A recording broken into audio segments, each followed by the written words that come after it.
Hello and welcome to Arsenal Fan TV. This is the preview for this Saturday's game. 5:30 kickoff at Turf Moor against Sean Dyche's men. Certainly not going to be an easy game. Burnley fighting for survival at this point in the season. I think it's fair to say that Sean Dyche and his men have fought very admirably to get to where they are in the Premier League. And I think at the start of the season they were very heavily tipped to go down. They still are in some respects, but they fought very well to really prove a lot of people wrong. They got that win against Manchester City at Turf Moor a couple of weeks ago. The goal coming from George Boyd, a magnificent result for them. And that's kind of what concerns me going into this game, is that against bigger teams, Chelsea as well, and of course they got the draw against Spurs at the weekend. They've shown they can sometimes switch big teams off. They can get results, and they certainly do give everything in these games. And I think Burnley are a very hard-working team. They might not have the quality on the pitch, but all of their players work very, very tirelessly for their manager. You can tell that they're playing for Sean Dyche, and they're not going to make it easy for us in this fixture. The one problem with Burnley is though that they're failing to score any goals, and you'd think with players like Danny Ings up top, maybe they should be getting a few more goals than they have been in recent weeks.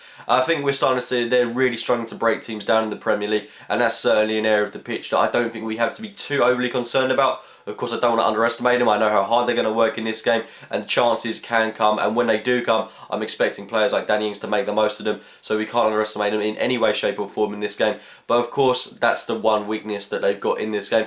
Breaking them down, I don't think we should have too much of an issue. Players like Alexis Sanchez, etc. We saw in the home game when we beat them by 3-0. There wasn't too much of an issue trying to break them down, and I don't think we're going to have too much of an issue doing it in this game.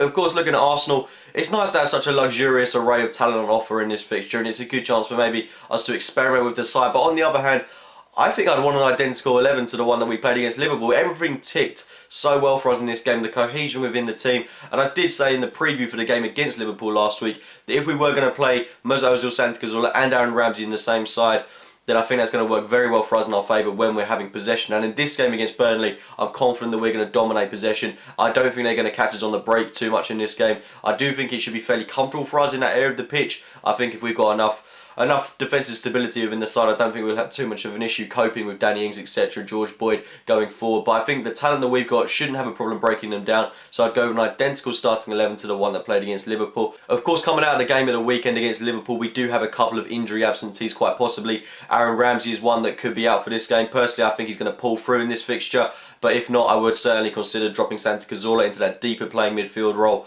and then play Danny Welbeck out on the right-hand side. And the player who does look like he's more likely to miss this game, Laurent Koscielny, I don't think he'll be too much of a big blow for us. If he is going to be out, it's only going to be for a couple of weeks. I do think we can cope without him in this fixture. I think if we were to play a partnership with Gabriel and Mertesacker, I don't think that would cause us any problems whatsoever. I do think it would give us another opportunity to see how those two players would perform together. But anyway, guys, those have been my thoughts going into the game this Saturday against Burnley. My prediction for this game is a 3-0 victory to Arsenal. Leave your predictions in the comments box below. Subscribe to Arsenal Fan TV as well as checking out my own channel, AFC Game by Game, and I'll speak to you very soon, guys.